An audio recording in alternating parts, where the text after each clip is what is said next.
आणि ह्या तावडे बैठकीसाठी तरुण बांधव आणि तरुण बांधवांना सतत प्रोत्साहित करणारी आमची ज्येष्ठ मंडळी उपस्थित मोठ्या संख्येने उपस्थित राहिल्याबद्दल तालुक्यातील सकल मराठा बांधवाच्या वतीनं खूप खूप आभार। आज ह्या संयोजकांनी उल्लेख केला, खरंच इथून पुढे कुठल्याच गावात मामा तुम्ही पण उल्लेख केला, आम्ही काय कुठल्या पक्ष म्हणजे पदाधिकारी म्हणून गावात येत नाही, सर्वसामान्य मराठा समाजाचा बांधव म्हणून आम्ही गावात येतोय। त्याच्यापेक्षा कुठलंच राजकारणाचं पद मोठं नाही असं माझं मत आहे। आज सर्व व्यक्तींनी सांगितलं की आरक्षणाची गरज आणि आरक्षण कशासाठी पाहिजे। आज आपण दादांनी 29 तारखेला मुंबईला मोर्चा जाण्यासाठी अख्खा महाराष्ट्र पिंजून काढलाय। दररोज दादाचा सकाळी 8 वाजता प्रोग्राम सुरू होतो आणि रात्री 2 वाजता 3 वाजता थांबतो। आज आपण सोशल मीडियाच्या माध्यमातून बघतोय की सतत दादाच्या दिवसभरात 60-70 बैठका होतात। अक्षरशः आज नांदेडमध्ये दादा चक्कर येऊन जागेवर बसले, त्या ठिकाणी विश्रामगृहात दादांना डॉक्टरांची टीम आली, 2-3 तास उपचार केले। दादांना आग्रह होता की तुम्ही 2 दिवस आराम करा आणि नंतर पुन्हा पुढच्या बैठका सुरू करा, पण हा संघर्ष होता। हे सगळं ऐकलं कसा, जोपर्यंत आरक्षणाचा विषय संपत नाही तोपर्यंत मी थांबणार नाही ह्या भूमिकेत तिथून पुढच्या ते दौऱ्यासाठी दादा तिथून गेले।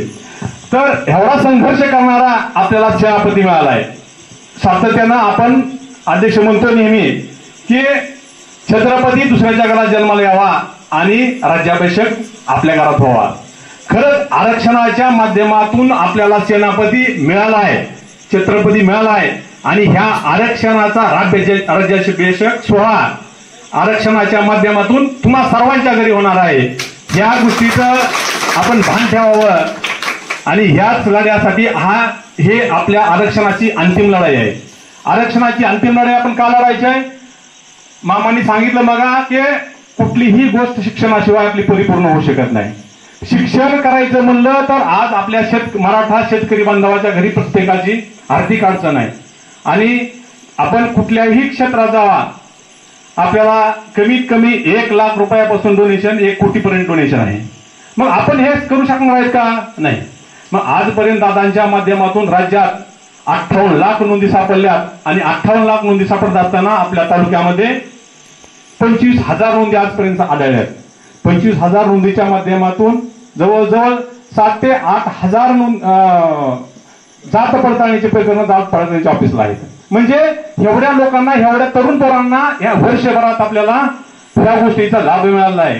म्हणजे ह्या जात पडताळणीचा दाखला मिळाल्यानंतर त्याची 1 लाख रुपये फी असेल, 5 लाख असेल, 10 लाख असेल। मामांनी सांगितल्याप्रमाणे माझ्या गावातल्या मुलीला मामा 12,000 रुपयाचाच नंबर लागला तिचा MBBS ला। आज आपण बघतोय साध्या शिपाई पदापासून कलेक्टर पदापर्यंत आपली पोरं आता ह्या आरक्षणाच्या माध्यमातून गेलेत। हे सगळं तुमच्या नजरेसमोर दिसत असताना तुम्ही ह्या संघर्षात मोठ्या ताकदीने उभं राहावं, ह्या लढ्यात सर्वांनी योगदान द्यावं एवढी तुमच्याकडून अपेक्षा आहे। तर आज फार उशीर झालाय आणि खरंच दादांच्या संघर्षाला प्रेरित होऊनच हे दहितनं गाव या रात्री संध्याकाळी 9-10 वाजेपर्यंत बैठक चालत आणि या बैठकीला सुद्धा अध्यक्ष माणसं उपस्थित राहिलेले। म्हणजे खरंच जागृत गाव आहे।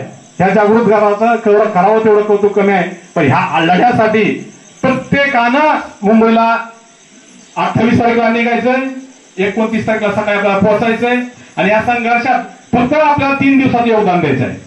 दादांचं अख्खं आयुष्य गेलंय, फक्त आपला दादा हे 2 वर्षात दिसलेत या संघर्षाच्या माध्यमातून। त्या भागात जावा, त्यांचा संघर्ष बघा। 128 गावं दिवस रात्र ह्या चळवळीत आहेत। हे चळवळ सोडून त्या लोकांनी काहीच काम केलं नाही आणि ह्या चळवळीला फायदा मिळालाय आपल्याला ज्यादा, त्यांच्यापेक्षा आपल्याला फायदा ज्यादा मिळालाय आणि आपल्याला कसरत कमी आहे, संघर्ष कमी आहे। तर सर्वांना शेवटची हात जोडून विनंती आहे की कुठलंही काम थांबू नका, कुठलंही काम काढू नका। आपण मिळेल त्या वाहनानं शक्यतो मोठी वाहनं तयार करा, पिकअप असू द्या, टेम्पो असू द्या आणि या माध्यमातून आपल्याला मुंबईला निघायचंय। जर आपला शासनावर दबाव दिसला नाही तर हे सरकार आपल्याला नमणार नाही। हे म्हणजे कुठलंही सरकार असू द्या, पूर्वीच्या सगळ्या मुख्यमंत्र्यापासून काढू द्या 70% मुख्यमंत्री तर मराठा समाजाचे आहेत। एकाही मुख्यमंत्र्यानं आपल्या समाजाबद्दल चांगली तळमळ दाखवली नाही, आपल्या समाजाबद्दलची भूमिका बघितली नाही. म्हणून नाही म्हणत एक कमी कमी अध्यक्ष आता आमच्या तर 133 वर्षापूर्वीच्या नोंदी सापडल्या त्या, म्हणजे कुणबी दाखले सापडले तर 133 वर्षापूर्वीचे. मग ह्या कालखंडापासून लोक सगळी आजपर्यंत हे राजकारण करत राहिलीच लोक ही. म्हणजे आपण कोणाला नाव ठेवायचं नाही, कोणाला चांगला नाही, सगळीच्या सगळी माणसं हरामखोर आहेत या राजकारणातली. आपल्या समाजाबाबतीत कुणीही मनापासून काम कुणी केलेलं नाही काही सुद्धा राजकारण्यानं. तर माझं म्हणणं आहे की आता आपल्याला मिळाला ना माणूस, मिळाला ना सेनापती, तो सेनापती टिकला पाहिजे. आणि त्या सेनापतीला टिकवायचा असेल तर आपण सगळ्यांनी तेवढा खंबीरतेने त्याच्या पाठीमागे उभं राहायचंय.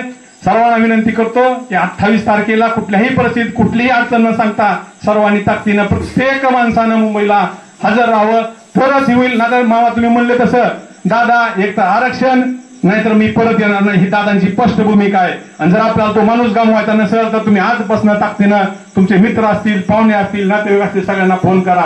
सोशल मीडियाच्या माध्यमातून दररोज एक दादांची एक पोस्ट टाका, आरक्षणाची एक पोस्ट टाका. आणि एवढंच आपल्याला योगदान द्यायचंय, फक्त 3 दिवसाचं योगदान दिल्यानंतर आपल्या पुढच्या कपिलदादांनी सांगितल्याप्रमाणे की सूर्य चंद्र असेपर्यंत आरक्षण आपल्या प्रत्येक मुलाला मिळणार आहे. बघा आपण आपल्या पूर्वज समजा असतील, दादांच्या मुलं आपण सगळेजण शाळा झालो, ठीक आहे, कपिलदादा असतील, आनंद असतील, आम्ही असेल, सगळी शिकलेली असतील, हे पोर असतील, पण आपल्याला काय कोण बीच माहित होतं का? आपल्याला कुठं नोंदी कोणी कळू दिल्या का? म्हणजे इकडे एवढं असताना सुद्धा आपल्याला कळू दिलं नाही. एका माणसाच्या माध्यमातून अख्खा 6 कोटी समाज जागृत झालाय. हा जागृत झालेला समाज आपण झोपू द्यायचा नाही आणि ह्या सरकारला, कुठल्याही सरकारला झोपू द्यायचं नाही. एवढी सर्वांना विनंती करतो. थांबतो. जय हिंद, जय महाराष्ट्र. विचार ऐकण्यासाठी त्या ठिकाणी जमा झाले. एवढे असंख्य संख्येनं लोक जमा झाली आणि एका माझ्या समाज बांधवांनी ज्यावेळी छत्री त्यांच्या डोक्यावर धरण्याचा प्रयत्न केला तर ती छत्री मनोदादांनी धुडकावून दिली. त्याचं कारण एकच, जर माझी प्रजा जर पावसात भिजत असेल तर माझ्या डोक्यावरती छत्री धरायचं कारण काय? असा राजा आपल्याला 400 वर्षानंतर मिळालाय. त्याच्यासाठी आपल्याला दुसरा सुरू होणार. छत्रपती शिवरायांच्या काळामध्ये 400 वर्षापूर्वीची राजनीती. सर्वात महत्वाचं म्हणजे आता मी बोलायचं काय, हाच प्रश्न आमचे जाधव यांनी उपस्थित केलेला आहे. कारण आम्हाला जे बोलायचं तेच आपण सर्व सांगून टाकलंय. तरी सुद्धा छोटासा प्रयत्न आपल्या गावासाठी, आपल्या समाजासाठी आणि ह्या गावात असलेल्या सर्व समाज बांधवांसाठी माझं तोडकं मोडकं मी सर्वप्रथम ओळख करून देत असतो. कारण माणसाला माहिती पाहिजे आपल्या गावात कोण वेडा माणूस आला बोलून गेला. त्या वेड्या माणसाचं सुद्धा माहिती पाहिजे नाव. तो मराठा प्रेमी वेडा आहे विनायक मामा घोडके. माझं गाव आहे मुक्काम पोस्ट कोरफळे. व्यासपीठावर उपस्थित असलेले आपल्या विभागातले सभागृहात बसलेले सगळे दैठणेचे आहेत का? पारावर बसलेले दैठण्याचे, पलीकडे तिकडे कट्ट्यावर बसलेले सगळे दैठण्याचे. दैठण्याचा नाद करायचं नाही गाड्या. हे दैठण्याची चावडी बैठक वाटत नाही, वैराग भागाची वाटायला लागली.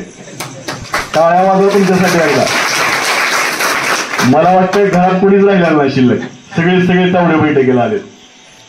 सगळ्यांचं मनापासून पहिल्यांदा आभार, धन्यवाद सगळ्यांना. जगाला शांततेचा संदेश देणारे तथागत गौतम बुद्ध, स्वराज्य संस्थापक छत्रपती शिवाजी महाराज, छत्रपती संभाजी महाराज, आरक्षणाचे जनक राजश्री शाहू महाराज, क्रांतीसूर्य महात्मा ज्योतिराव फुले, घटनाशिल्पकार डॉक्टर बाबासाहेब आंबेडकर, शिवशाहीर अण्णाभाऊ साठे, शाहीर अमर शेख, आपल्याच गावचे सुपुत्र स्वतंत्र सेनानी तुळशीदास जाधव, या सर्व महान विचारांच्या विभूतींना चावडी बैठकीच्या निमित्तानं अभिवादन करतो. आजच्या या चावडी बैठकीला एवढ्या मोठ्या संख्येनं तुम्ही सर्वजण उपस्थित राहिला त्याबद्दल तुमच्या सर्वांचं धन्यवाद देतो, आभार मानतो. आताच या ठिकाणी घोडके मामा, कपिलदादा, युवराज बापू या सर्वांनी अतिशय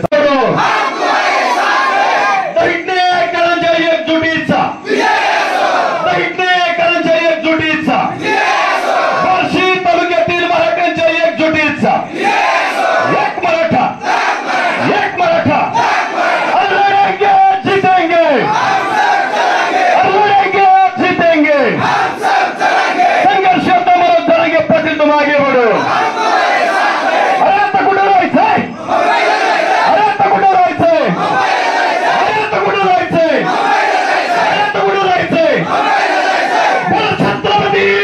लढाई लढणारा कार्यकर्ता आहे. माझी तुम्हा सर्वांना आणि आमच्या सगळ्यांची विनंती आहे की 29 ऑगस्ट फार महत्वाचे आहे. मराठ्यांच्या इतिहासाचं सुवर्ण पान काय ठरणार असेल तर 29 ऑगस्ट मुंबईमधला दिवस ठरणारा, लक्षात ठेवा. त्या सुवर्ण क्षणाचा आपण साथीदार व्हायला पाहिजे, त्या सुवर्ण क्षणाचा आपण साक्षीदार व्हायला पाहिजे. त्या सुवर्ण क्षणामध्ये आपण त्या लढाईमध्ये सहभागी असलं पाहिजे आणि त्या सहभागी होण्याची विनंती करण्यासाठी जरांगे पाटलांच्या माध्यमातून निरोप घेऊन आम्ही दैठण्यापर्यंत आलेलो आहे. आताच हनुमंतरावांनी या ठिकाणी सांगितलं की भोसले साहेबांचं खूप मोठं, जस्टिस भोसले साहेबांचं योगदान की जे आपल्या गावचे नातेसंबंध आहेत, नातू आहेत. पण मला वाटतं तुम्ही सगळेजण दैठणेकर मला विसरलो, कारण जरी माझं मूळ गाव पिंपरी असलं तरी काशीद सगळे असं सांगितलं जातं की दैठण्याचे, आणि मला तुम्ही काय गावाले वेगळं काय समजू नका अशी मी विनंती करतो, का तर मी स्वतःला दैठण्याचा समजतोय. लक्षात ठेवा, आमचं जर मूळ सगळं काढून गेलं तर शेवटी आम्हाला दैठण्यापर्यंत यावं लागतंय. त्याच्यामुळे मला वेगळं काय तुम्ही समजू नका अशी सुद्धा मी तुम्हाला विनंती करतो. आता आपण आरक्षणाचा लढा, मराठा आरक्षणाची जे गोरगरिबांच्या लेकरांचं कल्याण होणार आहे आणि या कल्याणाकरिता आपल्या सर्वांच्या साठी स्वतःच्या प्राणाची त्या ठिकाणी बाजी लावणारा जरांगे पाटील तुमच्यासाठी सेनापती म्हणून पुढे लढतोय. त्या सेनापतीच्या पाठीमागे राहण्याची, त्यांच्या सोबत खांद्याला खांदा लावून खंबीरपणे उभा राहण्याची ही वेळ आलेली आहे.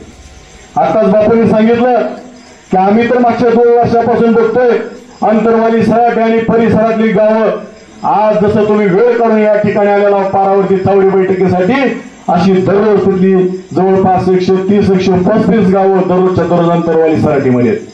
नुसतं येऊन बसत अशातला भाग नाही, तिथं जर जी कोणी येईल त्याला चहा पाणी नाश्ता वेळ पडली तर जेवणाची व्यवस्था ती लोक करतात. मागच्या 2 वर्षापासून हा त्यांचा सलग कार्यक्रम चालू आहे.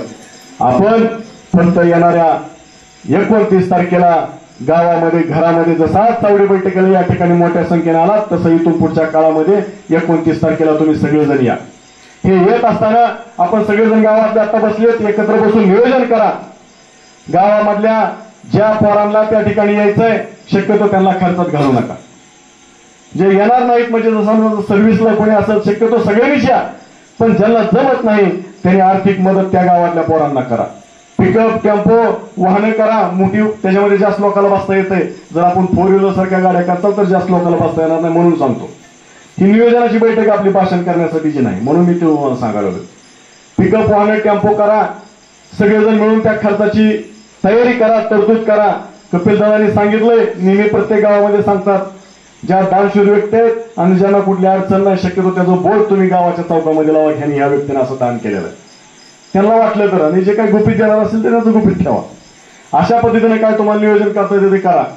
दुसरी सगळ्यात महत्वाची गोष्ट आहे, आजपासून आणि आतापासून तुम्हाला करता येऊ शकतंय, काही अडचण नाही. सगळेजण अँड्रॉइड फोन आहेत सगळ्याकडे, आहेत का मोबाईल आता जवळपास सगळ्याकडे. प्रत्येकाने आपल्या मोबाईलला स्टेटस 29 तारखेला मुंबईला जाण्यासाठी ठेवायचंय. काय अडचण आहे का? पारावर बसलेल्यांना अजिबात काय अडचण नाही. सगळ्यांनी आजपासून सोशल मीडियाचा वापर, व्हॉट्सअप असेल, फेसबुक असेल, इंस्टाग्राम असेल, ट्विटर असेल, तरुण पोरं हे सगळं वापरतात. ह्या सगळ्यांनी वापर कशासाठी केला पाहिजे तर मुंबईला जाणाऱ्या मोर्चाच्या नियोजनासाठी आणि जागृतीसाठी केला पाहिजे. या सगळ्या गोष्टी तुम्हाला कराव्या लागतील, लक्षात ठेवा. मधनं टाळ्या वाचत मला काय कळणं गेलं भाषण संपवा म्हणून वाचत का काय नाही ना, तसं काय संपवायचंय. भाषण तर मी करतच नाही, फक्त नियोजन सांगतोय तुम्हाला. भाषण करणाऱ्यापैकी मी नाही, तर मला ते जमत पण नाही. तुम्ही सोशल मीडियाचा वापर केला पाहिजे. पहिलं मी सांगितलं तुम्हाला की तिकडे जाण्यासाठीचं आर्थिक नियोजन तुम्ही तुमच्या गावामधलं करा, सगळ्यांचं योगदान घ्या, सगळ्यांचा सहभाग त्याच्यामध्ये घ्या. दुसरी गोष्ट तुम्हाला करायची आहे, सोशल मीडियाचा वापर समाजासाठी करायचा. आणि ह्या सगळ्या गोष्टी करत असताना, नियोजन करत असताना लक्षात ठेवा भावांनो, जरांगे पाटलासारखा नेता परत होणे नाही, जरांगे पाटलासारखा त्याग करणारा व्यक्ती परत होणे नाही, जरांगे पाटलांसारखा सत्तेच्या आणि संपत्तीला लाथ मारणारा नेता परत होणार नाही. असा नेता आपल्याला गमवायचा नाही, म्हणून त्यांच्या पाठीमागे उभा राहायचं. भावांनो, मराठा आरक्षणाचा लढा मागच्या 6 महिन्यापूर्वी, वर्षापूर्वी, 2 वर्षापूर्वी, 5 वर्षापूर्वी चालू झालेला नाही. मराठा आरक्षणाच्या लढ्याला सुरुवात 1980 पासून झालेली आहे. आज 2025 आहे, म्हणजे 45 वर्ष झालं मराठा समाज स्वतःला आरक्षण मागतोय. अण्णासाहेब पाटलांचं बलिदान गेलं, अण्णासाहेब जावळे पाटील गेले, खेडेकर साहेबांचं आयुष्य गेलं आणि आता जरंगे पाटील पुढे आलेले आहेत. लक्षात ठेवा, जरंगे पाटलांसारखा नेता आपल्याला गमवायचा नाही. त्याच्यामुळे आपण जास्तीत जास्त संख्येनं त्या ठिकाणी उपस्थित राहणं गरजेचं आहे. ह्या सगळ्या गोष्टी आपण नियोजनात करत असताना लक्षात ठेवा भावांनो, आरक्षणाचा लढा मी आता सांगितलं 45 वर्षापासूनचा चालू आहे. आज 15 ऑगस्ट आहे. 1947 ला देशाला स्वातंत्र्य मिळालंय. आज 15 ऑगस्ट म्हणजे स्वातंत्र्याचा कितवा वर्धापन दिन होता? 79वा वर्धापन दिन होता. 79 वर्ष झालं देशाला स्वातंत्र्य मिळून, त्यातलं 45 वर्ष झालं मराठा समाज आरक्षण मागतोय. ही अभिमानाची गोष्ट आहे. लक्षात ठेवा, देशाच्या इतिहासामध्ये, स्वातंत्र्याच्या इतिहासामध्ये सगळ्यात जास्त दिवस एकाच मागणीसाठी कुठलं आंदोलन चाललं असेल तर ते मराठा आरक्षणाचं आहे. आणि या जास्त दिवस चाललेल्या आंदोलनाचा शेवट करायची वेळ म्हणजे 29 ऑगस्ट मुंबईमध्ये आपल्याला सगळ्याला जायचंय आणि आरक्षण घेऊनच परत यायचंय. त्यासाठी सगळेजण तुम्ही सज्ज राहा, तयारी करा, रस्त्यावरती उतरा, वाहनांची सोय करा, वर्गणी गोळा करा, जे काय काय असते हातातलं काम सोडा, परंतु 29 ऑगस्टला मुंबईला या. मुंबईमध्ये जाऊन आपल्याला आरक्षण घेऊन यायचं आहे. या आरक्षणाचा इतिहास आणि सगळ्या गोष्टी आपण बघत असताना आरक्षण तर आपण घेऊच, आरक्षण घेतल्यानंतर सुद्धा आपल्याला पुढे काही गोष्टी करायच्या, कारण ही आरक्षणाची शेवटची आपली 4वी बैठक आहे. शेवटचा आरक्षणाचा लढा परत आम्हाला सुद्धा तुमच्या गावामध्ये समाजाबद्दल हितगुज करता येण्यासाठी पुढे प्रसंग येणार नाही असं आम्हाला खात्रीनं वाटतंय. म्हणून मी तुम्हाला आत्ताच सांगतो, आरक्षण मिळाल्यानंतर सुद्धा काय केलं पाहिजे तेवढंच सांगतो आणि संपवतो. मी काही जास्त बोलणार नाही. आरक्षण मिळाल्यानंतर सुद्धा आपण मराठा समाजाच्या बांधवांनी 2-3 गोष्टी केल्या पाहिजे. मराठ्याने मराठ्यांच्या विरोधामध्ये लेखणी, वाणी आणि नाणी वापरायला नाही पाहिजे. काय केलं नाही पाहिजे? मराठ्याने मराठ्याच्या विरोधामध्ये लेखणी वापरायला नाही पाहिजे. वापरायची बंद करा. मराठ्याने एकमेकांच्या विरोधात लिहायचं बंद करा. आपल्याला लय सवय असा, मला तू माझं ऐकत नाही काय, किंवा तुला पुढे चालला काय, थांब वकिलाकडनं अर्धा असा तयार करतो की तुझी ते जिरलीच पाहिजे, असं आपण करतो का नाही? मला वाटतं ह्या सगळ्या गोष्टी आपण कायमस्वरूपी बंद केलं पाहिजे. आरक्षणानं हा प्रश्न सुटणार आहे का? पारावर बसलेले सुटणार आहे का प्रश्न? नाही सुटणार. तर आपल्याला आपण एकमेकांच्या विरोधाची लेखणी बंद केली पाहिजे. त्याचबरोबर आपण एकमेकांविरुद्ध बोलणं बंद केलं पाहिजे, म्हणजे वाणी बंद केली पाहिजे एकमेकांविरुद्ध वापरायची. आणि त्याच्यानंतर सगळ्यात महत्वाची गोष्ट, एकमेकांच्या विरोधामध्ये नाणी वापरायची बंद केली पाहिजे, म्हणजे पैसा वापरायचा बंद केला पाहिजे. लक्षात ठेवा, या कायमस्वरूपी गोष्टी लक्षात ठेवण्यासारखे की मराठ्याने मराठ्याच्या विरोधामध्ये लेखणी, नाणी आणि वाणी वापरायची नाही. ह्या गोष्टी लक्षात ठेवा, तरच आपल्या समाजाची प्रगती होणार आहे. त्याच्यामुळं आरक्षणाच्या लढ्यासोबत ह्या सुद्धा गोष्टी लक्षात ठेवा. मुंबईला जास्तीत जास्त संख्येनं या. आपण सगळ्यांनी, आपली वैरागची भूमीच वेगळी आहे. वैरागची भूमी त्यागी आहे, लक्षात ठेवा. आता जिथं चंद्रकांत नाना निंबाळकरांचा उल्लेख झाला, चंद्रकांत नाना निंबाळकर ज्या वेळेस आमच्याकडे यायचे गावाकडे, मी लहान होतो, 4वी-5वीला सुद्धा नसेल, लहान असं त्याच्यापेक्षा, दुकानासमोर ज्या वेळेस बसलेले असायचे, रस्त्यावर येणाऱ्या प्रत्येकाचं नाव घ्यायचे, त्याला विचारायचे, तुकाराम तुझ्या मुलीला त्यावेळेस जावाई त्रास देत होता, आता तुझी मुलगी व्यवस्थित नांदते का? त्यानं सांगायचं, होय ना, काय काळजी करू नका, आता एकदम व्यवस्थित 2-3 एकर झाले तिला. त्याच्यानंतर दुसरा यायचा, त्याला सांगायचं की तुझं तुझ्या भावाचं बांधाचं भांडण होतं, त्यावेळेस आपण वयामध्ये बसून मिटवलं होतं, त्याचा आता कसं आहे, बरं आहे का? त्यानं सांगायचं, आता भाऊ नाना तुम्ही सांगितल्यापासून ती भाऊ माझ्याकडे वरमान करून सुद्धा बघत नाही. इतका अभ्यास गावातल्या बांधापासून लेकीबाईपासून सगळ्यात असणारा नेता या भागाचा किंवा एक महापुरुष होऊन गेलेला आहे. लक्षात ठेवा, त्या भूमीचे आपण आहेत. आणि त्याचाच वारसा आपल्या जगदंबा परिवाराचे बाप्पा यांनी चालवला. गोरगरिबांना नोकऱ्या लावल्या, गोरगरिबांना शिक्षण दिलं आणि त्याचाच वारसा पुढे चालवण्याचं काम कपिलदादा करते. कपिलदादांनी जगदंबा परिवाराच्या वतीनं मुंबईमध्ये सर्वांची राहण्याची आणि जेवणाची सोय केली आहे. त्यांच्यासाठी एकदा जोरदार टाळ्या वाजवा. अशी त्यागी माणसं पुढे येत आहेत समाजातली. त्यांच्या त्यागाच्या उपकाराची परतफेड समाज कधी